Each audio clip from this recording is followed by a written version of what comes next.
ये कहानी एक ऐसी राइटर की है जिसको अकेला पाकर कुछ बदमाश लड़कों ने उसे बंदी बनाकर उसके साथ ज़बरदस्ती घिनौना काम किया और उसके बाद उस लड़की के साथ क्या क्या हुआ देखेंगे हम इस पूरी कहानी में। तो कहानी की शुरुआत में हम जेनिफर नाम की एक लड़की को देखते हैं जो एक नॉवेल राइटर है। अब क्योंकि वो एक राइटर है इसलिए वो शहर से दूर एक लोकल इलाके में रहने के लिए जाने वाली थी ताकि वहाँ पे वो अपनी नॉवेल कंप्लीट कर सके। इसलिए पहले वो एक स्टोर में जाके आल नाम के एक बंदे से मिलती है ताकि उससे अपने केबिन की चाबी ले सके, क्योंकि आल उस केबिन का ओनर है। इसलिए वो जेनिफर को केबिन की चाबी दे देता है और वहाँ पे जाने का रास्ता बताता है। अब कुछ दूर आगे जाकर रास्ते में जेनिफर पेट्रोल भरवाने के लिए एक पेट्रोल पंप पे रुकती है जहाँ उसे दो लोग दिखाई देते हैं जो उसे घूर रहे थे और उनके नाम होते हैं एंडी और स्टैनली। तभी वहाँ पे जॉनी नाम का एक वर्कर आता है जो जेनिफर की मदद करने लगता है और जेनिफर से पूछता है कि वो कहाँ पे रुकी है। तो जेनिफर कहती है कि वो यहाँ पास के ही एक केबिन में रहने वाली है। जिसके बाद जेनिफर जॉनी को पैसे देती है। तभी गलती से उसका पैर एक बाल्टी से टकरा जाता है जिससे जॉनी की पैंट भीग जाती है और ये देखकर उसके दोस्त हंसने लगते हैं। अब जेनिफर उससे सॉरी कहती है और पैसे देकर वहाँ से निकल जाती है। जिसके बाद वो अपने केबिन में पहुंच जाती है जो कि जंगल के बीचों बीच में था। अब वहां पे जाने के बाद अपनी राइटिंग का काम शुरू कर देती है और जब रात को जेनिफर अपने दोस्तों से बात कर रही होती है तो अचानक उसे केबिन के पीछे से कुछ आवाज़ें आती हैं।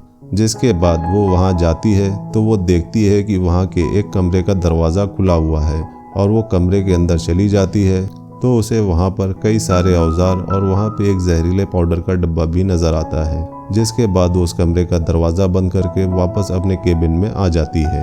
अब आकर जब वो राइटिंग कर रही थी तो गलती से उसके कपड़ों पर बियर का गिलास गिर जाता है तो वो अंदर जाती है उसे धोने के लिए। तभी यहाँ पर हम देखते हैं कि खिड़की से उसे कोई देख रहा है।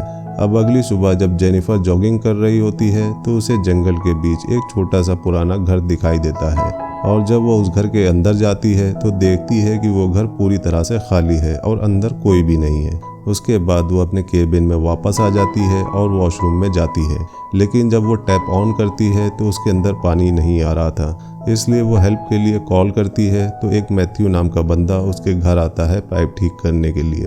लेकिन जब उसका पाइप ठीक कर देता है तो जेनिफर खुश होकर उसके गाल पर एक किस करती है और उसका शुक्रिया अदा करती है। अब मैथ्यू थोड़ा बुद्धू टाइप का इंसान है इसलिए वो शर्मा कर वहाँ से भाग जाता है। वहीं शाम को मैथ्यू, स्टैनली, एंडी और जॉनी एक साथ फिशिंग करने जाते हैं जहाँ वो उन्हें बताता है कि शहर की उस लड़की ने मुझे गाल पर किस किया। ये सुन के जॉनी को बहुत बुरा लगता है और उससे कहता है कि ऐसा हो ही नहीं सकता।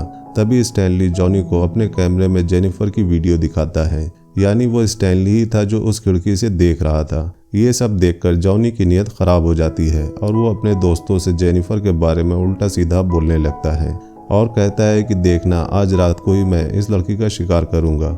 अब रात को जेनिफर जब सो रही होती है तो अचानक उसके दरवाजे से कुछ आवाज़ आती है और जब वो वहाँ जाती है तो वहाँ पर उसे एक मरी हुई चिड़िया दिखाई देती है और ये देखकर वो काफ़ी घबरा जाती है। जिसके बाद वो अपने केबिन में वापस आ जाती है, लेकिन आते ही वो देखती है कि उसके लैपटॉप में उन आदमियों की फ़ोटो है जिससे वो काफ़ी डर जाती है और तभी वो तीनों रूम में आकर उसे घेर लेते हैं। लेकिन जेनिफर इन्हें कहती है कि तुम लोग यहाँ पर क्यों आए हो और इनसे झूठ बोलती है कि मेरा बॉयफ्रेंड यहाँ आने वाला है इसलिए तुम सब यहाँ से तुरंत चले जाओ। तो जॉनी कहता है कि मुझे पता है कि इसका कोई बॉयफ्रेंड नहीं है और मैंने सुना है कि इसने मैथ्यू को गाल पर किस भी किया था। ये कहकर वो मैथ्यू को बुलाकर अंदर लाते हैं, लेकिन जेनिफर कहती है कि मैंने उसका शुक्रिया अदा करने के लिए वो किस किया था। तो जॉनी कहता है कि मैं शहर की लड़कियों को अच्छी तरह जानता हूँ और उन्हें क्या चाहिए होता है ये भी जानता हूँ। जिसके बाद जॉनी जेनिफर को दारू की बोतल देता है और उसे पीने के लिए कहता है, लेकिन जेनिफर ये नहीं करना चाहती। तो जॉनी कहता है कि अगर तुम दारू पी लोगी तो हम लोग यहाँ से चले जाएंगे। जिसके बाद जेनिफर ना चाहते हुए भी दारू पी लेती है, लेकिन वो लोग फिर भी वहाँ से नहीं जाते। और तो और जॉनी एक बेसबॉल बैट उसके मुंह में लगाता है और जेनिफर को अपने दांत दिखाने के लिए कहता है।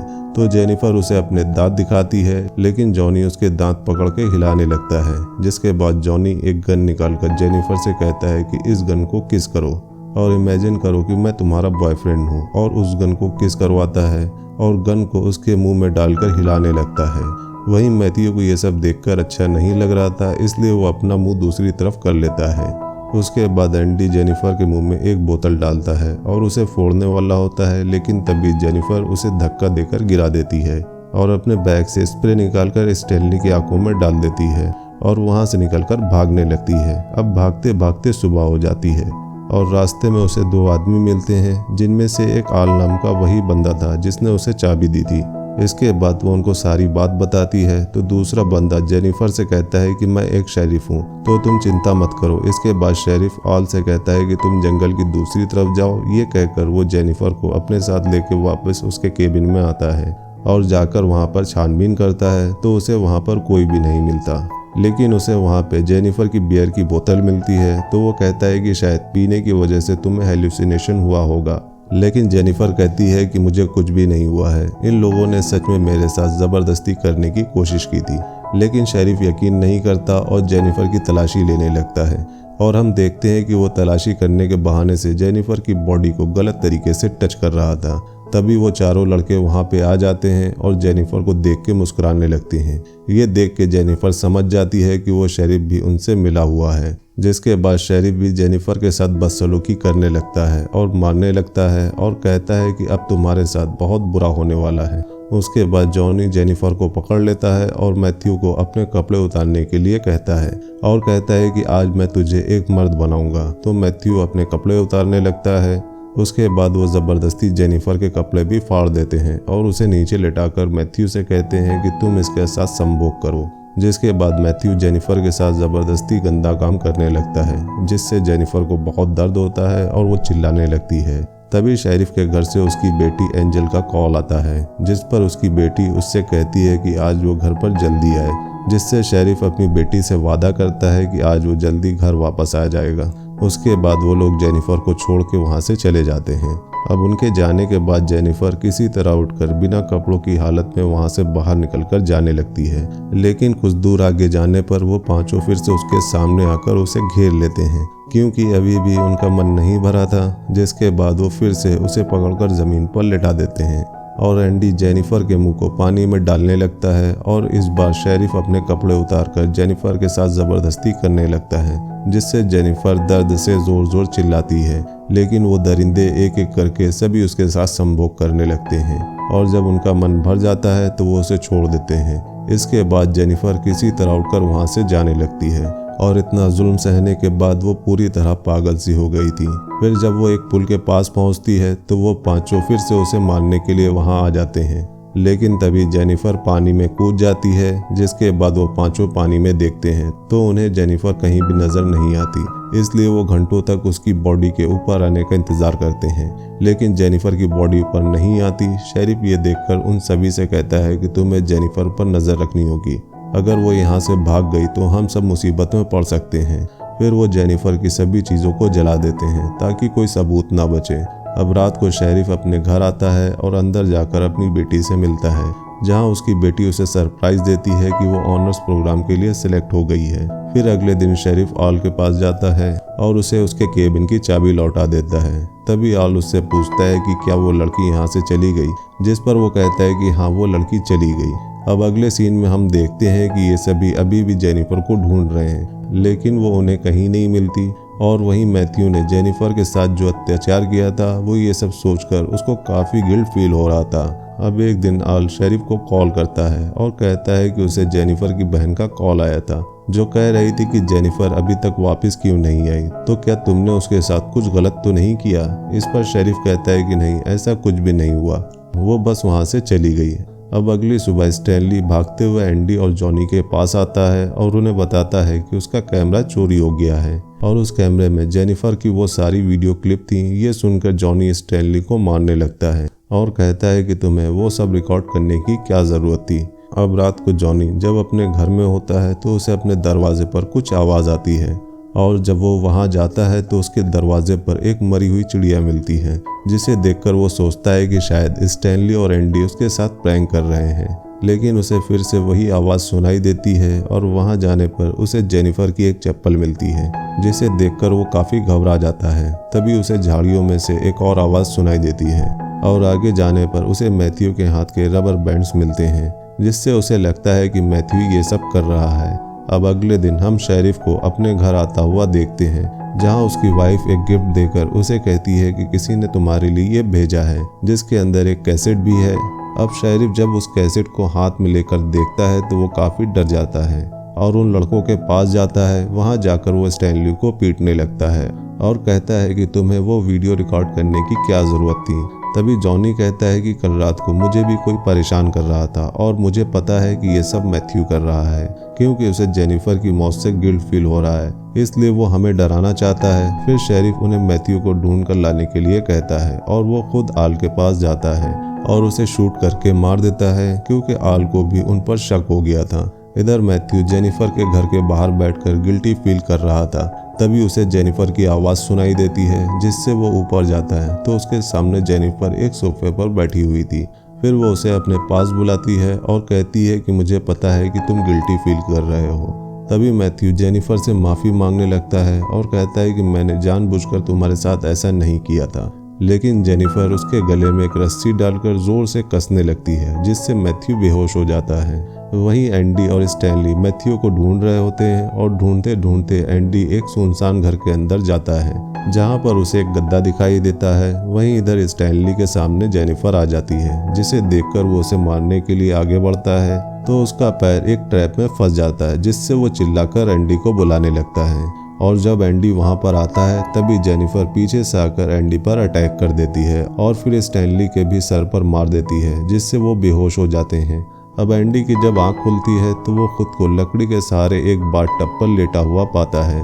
तभी जेनिफर वाटर ऑन करके उस टब को भरने लगती है। इधर स्टैनली को भी उसने एक पेड़ से बांध रखा था और उसे चूहा खिलाते हुए उसका वीडियो बनाने लगती है और इसकी आईब्रो पर फिशिंग हुक लगाकर उस धागे को पेड़ से बांध देती है, जिससे वो अपनी आंखें न झपका पाए। फिर वो एंडी के पास जाती है, यानी जेनिफर दोनों को एक साथ मार रही थी और दोनों आसपास ही थे।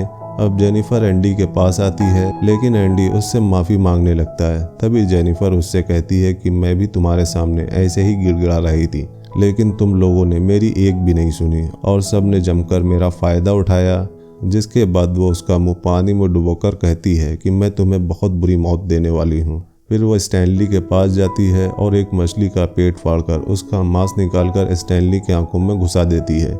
इसके बाद वो एंडी के पास जाकर उसके पानी में जहरीला पाउडर मिला देती है और उसके नीचे से एक लकड़ी का टुकड़ा निकाल देती है, जिससे एंडी उस पानी में चला जाता है और उसका मुंह जल जाता है। इधर स्टैनली के पास कुछ पंछी आकर उसकी आंख में लगा मांस खाने लगते हैं और साथ ही उसकी आंख भी निकाल लेते हैं, जिससे बहुत ही बुरी तरह से उसकी वहीं पर मौत हो जाती है और इस तरह से वो दोनों को मार देती है। इसके बाद जेनिफर पेट्रोल पंप पे जाती है, जहां वो जॉनी पर हमला करके उसे किडनैप कर लेती है।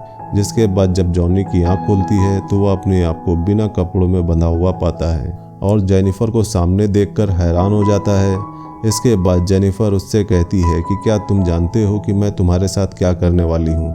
यह कहकर वो एक एक करके उसके सारे दांत निकाल देती है, जिससे जॉनी को बहुत दर्द होता है और जेनिफर को गाली देने लगता है। यह सुनकर जेनिफर कहती है कि तुम्हें अपनी मर्दानगी पर बहुत गरूर है ना, आज के बाद नहीं होगा, क्योंकि आज मैं तुम्हारी मर्दानगी उखाड़ देने वाली हूँ। और ये कहकर वो एक कैंची लेकर उसका वो काट डालती है और काट कर उसके मुंह में डाल देती है, जिससे जॉनी बहुत जोर जोर से चिल्लाता है और उसकी वहीं पर मौत हो जाती है।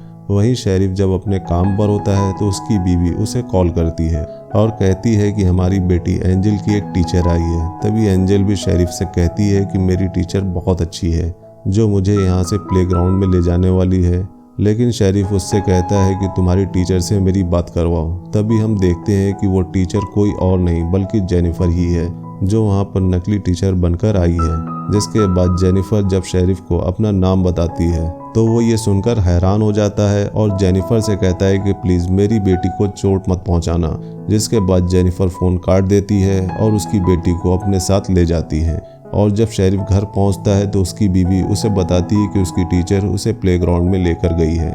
जिसके बाद शेरिफ जल्दी से प्लेग्राउंड में पहुंचता है और अपनी बेटी को ढूंढने लगता है, लेकिन वहां पर उसकी बेटी उसे नहीं मिलती, जिससे वो फिर से कार लेकर वहां से जाने वाला होता है। लेकिन तभी जेनिफर पीछे से उस पर हमला कर देती है और उसे अपने साथ ले जाती है। और जब शेरिफ की आंखें खुलती है तो वो खुद को बंधा पाता है और उसके बैक साइड में जेनिफर ने उसकी शॉटगन डाली हुई थी। जिसके बाद शेरिफ दर्द से जूझते हुए जेनिफर से कहता है कि प्लीज़ मुझे मत मारो और यहाँ से जाने दो। तभी जेनिफर उस शॉटगन को और अंदर बार बार डालने लगती है और कहती है कि मुझे भी ठीक ऐसा ही लगा था जब तुम सब दरिंदे की तरह मेरे साथ ज़बरदस्ती कर रहे थे।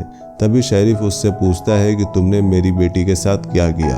तो जेनिफर कहती है कि तुम्हारी बेटी तो काफ़ी जवान और खूबसूरत है, अगर कोई उसके साथ ज़बरदस्ती करे तो उसे कैसा लगेगा। तभी शेरिफ कहता है कि जो मेरी बेटी के साथ ऐसा करेगा मैं उसे जान से मार डालूंगा। तभी जेनिफर कहती है कि मैं भी ठीक वैसी ही सज़ा तुम्हें देने वाली हूँ, क्योंकि तुमने भी किसी की बेटी के साथ ऐसा किया था। जिसके बाद जेनिफर उस शॉटगन के ट्रिगर में एक रस्सी डालती है और उस रस्सी को टाइट करके दूसरा सिरा मैथ्यू के हाथ में बांध देती है, जो बिल्कुल शेरिफ के सामने बेहोश पड़ा था।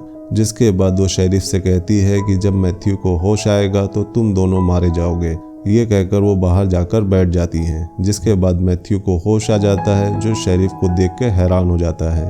तभी शेरिफ उससे कहता है कि बिल्कुल भी मत हिलना, लेकिन मैथ्यू अपना हाथ हिला देता है, जिससे वो गन चल जाती है और गन से निकली हुई गोली शेरिफ के पीछे से चीरते हुए आकर सामने मैथ्यू को लग जाती है, जिससे शेरिफ और मैथ्यू दोनों वहीं पर मर जाते हैं। फिर हम जेनिफर को देखते हैं, जो इन सभी दरिंदों को बुरी तरह से मौत देकर अपना बदला लेने के बाद बहुत खुश थी। और इसी सीन के साथ ये कहानी यहीं पर ख़त्म हो जाती है। तो ये थी I spit on your grave film की सारी कहानी। आपको ये कहानी कैसी लगी हमें कमेंट्स में ज़रूर बताइएगा। अगर मूवी का एक्सप्लेनेशन पसंद आया हो तो वीडियो को लाइक करिएगा और चैनल को सपोर्ट करने के लिए सब्सक्राइब करिएगा, ताकि हम आपके लिए ऐसे ही इंटरेस्टिंग मूवीज़ के एक्सप्लेनेशन लाते रहें। मिलते हैं नेक्स्ट मूवी एक्सप्लेनेशन वीडियो में, तब तक के लिए बाय बाय।